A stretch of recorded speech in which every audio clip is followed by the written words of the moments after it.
And welcome to ICCC and the ECPC TV stage. This is Brown Leader with Hyperspace Heroes, and we've got a special episode for you today right here from the ECPC TV stage, and I'm going to see how many times I can repeat that without messing it up. I've got a special co-host with me today, Anthony from Force Ghost Conversations.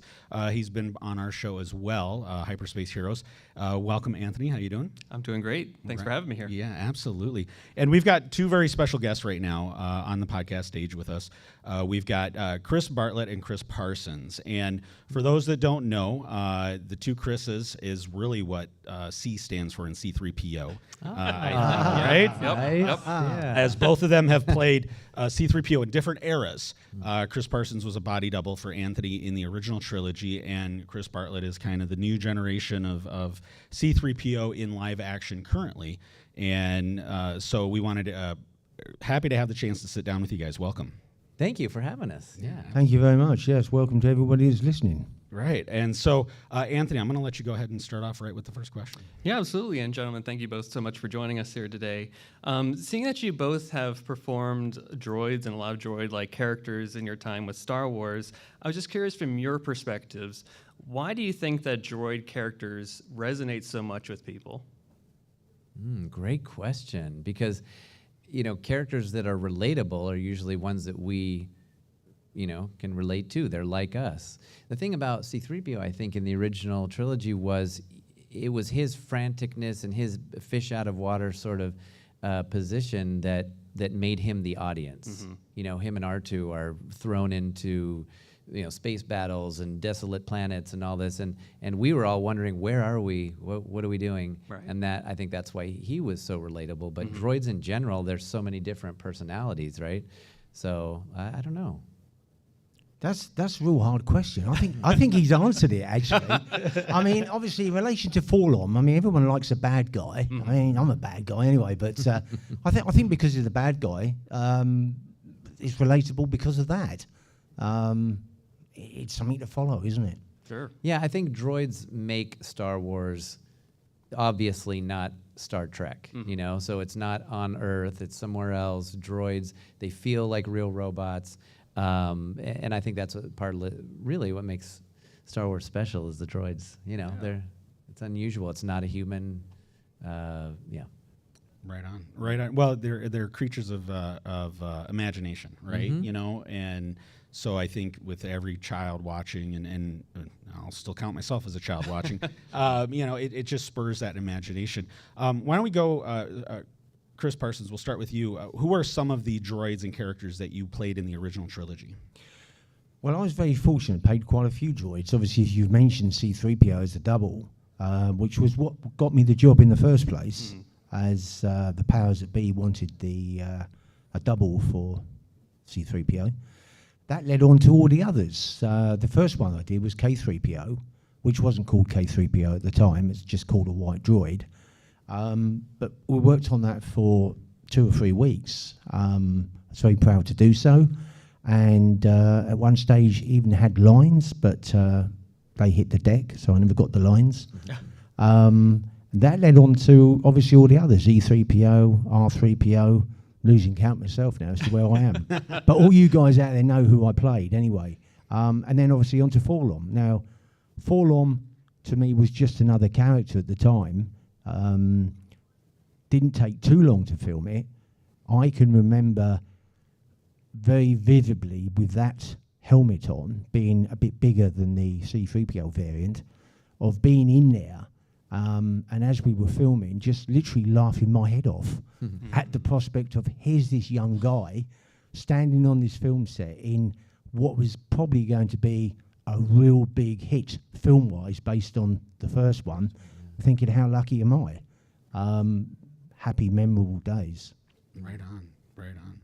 You also played Stormtroopers. Yeah, I played Stormtroopers and Snowtroopers, a rebel soldier and a snowspeeder pilot. So 10 characters can't be bad, can it? Nice. Right, A right. little bit of everything, yeah. Thank you for that. Reminded me. Yeah. Oh. Yeah. Well, before we go to you, Chris, so out of all of those characters, I'm going to ask the parent, which child is your favorite child question, which is, so out of all of those, who would you say was your favorite role to play? Well, this is a question that comes up many times. As I've said earlier, C3PO was the one that got me the job. Very great attachment to that. Very honoured to step into Tony's shoes for the couple of shots that I did on camera. But Fall On is what has turned into a cult figure. It's that you fans like. Very fortunate because of that. I'm invited to lots of conventions where I can meet you guys and enjoy happy times. So thank you for that. Chris, all of your characters. Oh, you want me to list them all? I say this with all humility. There's 20 characters that I play, and so I can't list them all. Right, but right. If you come Kind to of- my table, yeah, you best can you can. see all the pictures. Absolutely. But C3PO, I've played for 19 years, and just like Chris, I don't know if you mentioned that he played him on television too, and that's what I've done as well. And he is it's so special to play him because people immediately recognize him. An example is when I was backstage at the Oscars, everyone sees movie stars, and I wanted them to see 3PO, not a guy in a suit. So R2 and I would just wander around like we're lost. Well, I forgot the tickets. The tickets were your job, you nitwit. And so you see these, like Lady Gaga or, other movie stars are coming over like they're 7-year-olds and want to take a picture. That's really special, something that Chris and I share. But my favorite character to play is Q90, who is he's a pilot, mercenary droid who appears in The Mandalorian. Mm. He has a Cockney accent. He's really fun to play because he's the smartest guy on the team, and he knows that. But for me, flying a ship in Star Wars was all of my 7-year-old dreams come true. And working with Grogu for the first time and having a great death, he did everything that an actor wants to do and wrapped up in one character. Right on. Anthony, do you have another question? Yeah, I mean, when you play so many characters, both of you over the years, I'm curious what that's like on set. Like, are you told as you like the day of on set that, hey, you're in this scene, we need you, get in suit now, or is there a bit more prep and leeway that you have that knowing, all right, today I'm doing this character, so you get to maybe add a bit more to the character in your performance, at least ahead of time? Shall I go first on that one? It may well be different now, but in my day, it's quite possible that I was playing one character in the morning. Wow. And Mr. Kirshner or even George might have turned around and said, right, can you do this now? We're changing scene, we're going to do this. And I could get into the C3PO or K3PO costume. Didn't have a lot of notice. You just said, yes, Governor, I'll get on with that straight away. Oh my gosh. Did you like that at all? Did you like the uncertainty of it, or like you never know what you're getting into? No, I excelled at it. I mean, I was young, as I said. I was in a privileged position. How many people get that opportunity? I enjoyed every single minute of, I think, about the whole 6 months that I worked on The Empire Strikes Back. Every single day, as I said at a conversation earlier, 10, 12-hour days. I think it's because of my enthusiasm and the fact that I was able to deliver is the reason they gave me all the other costumes and creatures to pay. So I'm forever in their debt. Yeah. Yeah, sorry, what was the question? I was just listening, and Right. like, oh, this was awesome. Yeah, so the taking it question in. was, how much leeway do you get on set before you're told that like you're playing this character today? Yeah, I know every time ahead of time because they have it on the schedule. Oh, okay. And I'm usually doing that all day. But yeah, Q90, I got the whole script ahead of time. Most times you only get the script for your scene on that morning, so you have to learn the lines that morning. I just know what costume I'll be in. Okay. And sometimes they don't have names, like Chris was saying, it's just the droid in the scene, and so. But yeah, I usually get to prepare, just a tiny bit right in the morning before we go on the set. That's great. Yeah. So kind of going along with that and knowing that, it's kind of a well-known thing that, the masks that you guys wear, the visibility is really limited. And I know, Chris, we've had you on before and we've talked about that and how your range of motion is. How much time do you guys get to rehearse, like when you've got to move because of that restricted visibility? How much time do you guys get to prep for each of those scenes? Well, I think it depends on the shot. I can remember getting into the costume and walking on set and basically just going for it. But there was other times when I'd go through it without the helmet on. So you're basically doing a standing role, going through all the movement. So I think it's just depending on the schedule. If Mr. Kirshner was involved, you'd probably take your time and go through it 20 or 30 times. I know that was something that used to frustrate George, but what a total professional. I mean, I can't praise Mr. Kirshner enough. I got on with him extremely well. A lovely gentleman. He's the one that made that film a success, without any doubt. Yes, again, lost myself. Yeah, but no, no. like Is in it- terms I of thought he was preparing, 'cause- Visibility, preparing. with yes, your limited I'm having a visibility, great time because I listening know, to like this guy. especially with you, Chris, in like some of the Mandoverse shows that where you've had more range of motion in terms of moving. The one was like the crossing guard one, walking across the Right. in Book of Boba Fett or One Jack moved differently from C-3PO. right. And so, how much time do you guys are you I have a rehearsing thing- that in advance, or is it all just on site? Yeah, I have a take after thing take? where I show up on set and I'm already rehearsing my character, because you don't usually get a lot of time to rehearse the character. You get time to rehearse the scene. And so I'm trying to figure out, like, how does this character move and what is his attitude? And so what I do is they often say, Chris, just put on the suit. You don't need to put on the head. Come out and you can meet the cast and all this stuff. And I just tell my dresser, just do the whole thing, because I can practice the whole way as I'm going out there, and I have my dresser film a little bit. I'll look for control panels. What? Yes. I see. Like this. And I'm just trying to feel how he moves and things like this. One Jack was a gunslinger. He had a stance that was a wide stance, so I tailored the suit so that he could move that way. It's funny, when I was, when you try that stuff, you're also the visibility is different in every suit, from, for me, One Jack, which looks very similar to Forlam. I'm looking out the snout, but I drilled out some of the wrinkles so that I could see through those. Copper on season 3 of Mandalorian, the eyes are covered with lights, so I have this tiny vent that's like this big right in front. So I practice all the stuff with the head off, running into the office, running across the lava flats, and then I put the head on, and now I'm just doing it totally blind. But it just takes rehearsal, like Chris was saying. Jeez, these are awesome. And I'm curious, all this kind of stems from Anthony Daniels as C-3PO. In your time playing droids and even portraying C-3PO, I was curious if you had gotten any lessons or advice or teachings from Anthony Daniels that maybe you incorporate into your performances.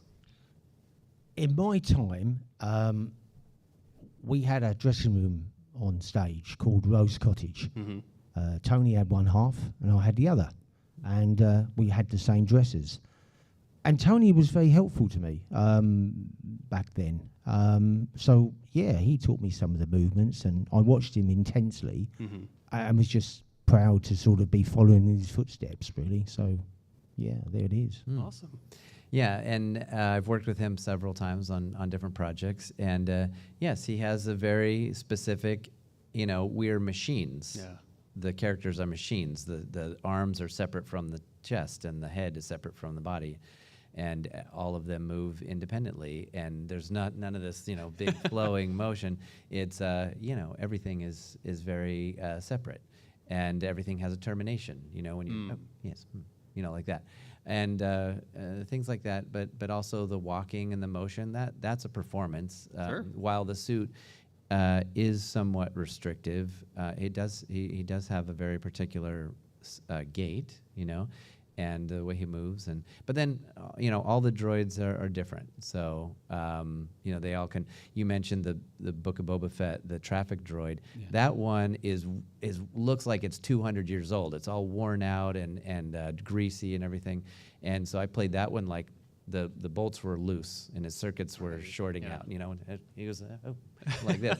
But it's all based on a droid foundation of movement. Amazing. Mm-hmm. So, you've talked about playing each droid differently, giving them each different personalities. Chris, back on Empire, and when you played all the different roles, did they give you any freedom to kind of explore those droids, or were they? It was just here's what you do and. Listening to Chris talking, it makes me feel like a dinosaur because things have obviously moved on technology-wise, and yes, he gives an in-depth situation of the character. In my day, it was very much you're in the costume, get on with it, and I was left alone to really do what I wanted to do. But as I said, in the modern era, it's quite clearly a lot more precise. But I mean, I feel like we do have some freedom to do, like when you're playing K3PO, you're looking up at the map. They That's right. probably gave you direction, like hold it this way? Or Oh yes, definitely. Yeah, So that yeah. was again from Mr. Kirshner. Yeah. Yeah. They had a composition that they wanted to hit, and and so there was. I was going to tell you, we referenced K3PO in The Mandalorian. In that, Really? yes, I play a teacher droid, and the teacher has a star map behind her, and there he's gesturing to this star map, and I was like, I remember Chris did K3PO. It would be cool if they did a shot. I said to Carl Weathers, if it'd be cool if they did a shot through the glass like in Empire, and they said, oh yeah, and so that I was thinking of you when we did that, and so they did do that shot. And so that was a direct callback to your work. Thank you very much. Most kind. Yeah. That's very cool, very cool. And that's a good point to kind of start to wrap it up. Thank you guys for coming on and joining us today. I wanted to say that one of the things that makes Star Wars special to me, and we kind of touched on it in the first question, which was it is the performances that you guys do, in the droids, the aliens, the creatures, and it's what, to me, really brings it from a two-dimensional screen to a three-dimensional screen. So I want to thank you guys for your performances. Cool. You really add that extra dimension that makes Star Wars special. So thank you for that. If you're down here in Nashville this weekend for ICCC, make sure you swing by their tables, pick up some autographs. They're really great guys. They'll talk with you for a while. They'll visit with you. I just can't say enough nice things about these guys. And Thanks. So make sure you do that. One quick thing before we do the final sign-off, and Chris, we've had you on the show before, so we got to do this with you, but Chris Parsons. So on Hyperspace Heroes, when we have a guest on the show, they become an honorary member of our crew, and with that, you get a call sign and a flight designation. And so from now on, for us, you're going to be Brown 63, and I can't think of a better call sign than Forlom, right? Oh, right. That's cool. Yeah. Exactly. So thank you for coming on with us today. Make sure you check out other podcasts. We're going to have them continuing on through the day and the next 2 days here on the ECPC TV stage here at ICC. And make sure you swing in and see not only these guys, but all of the celebrities we have here for this weekend. Thank you very much. Thanks for having us. Thanks. That was great.